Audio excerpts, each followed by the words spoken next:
chicken egg is a complex organic structure. The egg is made up of 3 basic components.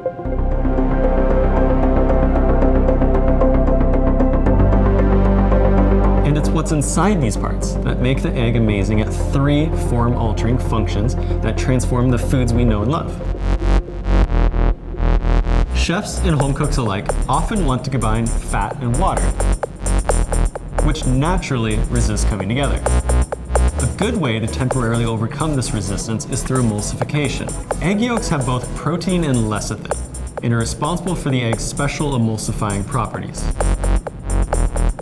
Mayonnaise is probably the perfect example of how little yolk is required to hold a lot of oil with a small amount of vinegar. 1 yolk can handle emulsifying 12 to 18 times its weight. That's about 1.5 cups of mayo. The white, or albumin, is made up of nearly 90% water. The other 10% is primarily proteins, minerals, and vitamins.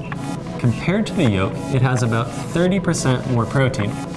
This makes it great for trapping air and foam.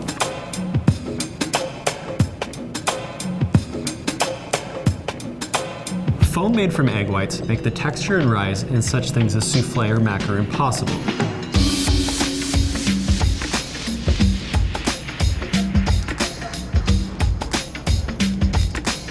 Like heating egg whites, whipping them uncoils some of the protein.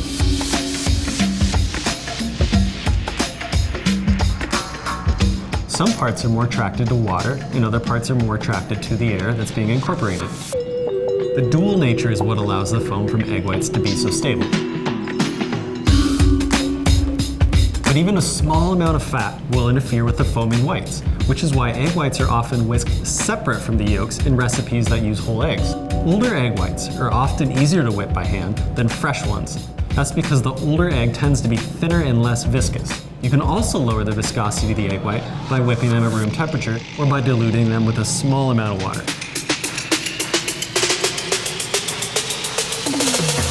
Both white and yolks are useful in gelling foods.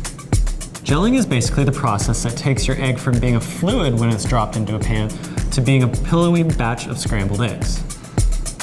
Before heating, the egg proteins are mostly suspended in liquid. As you heat them, you will denature some of the proteins. After the proteins uncoil, they'll tangle a bit like a ball of yarn and thicken and gel.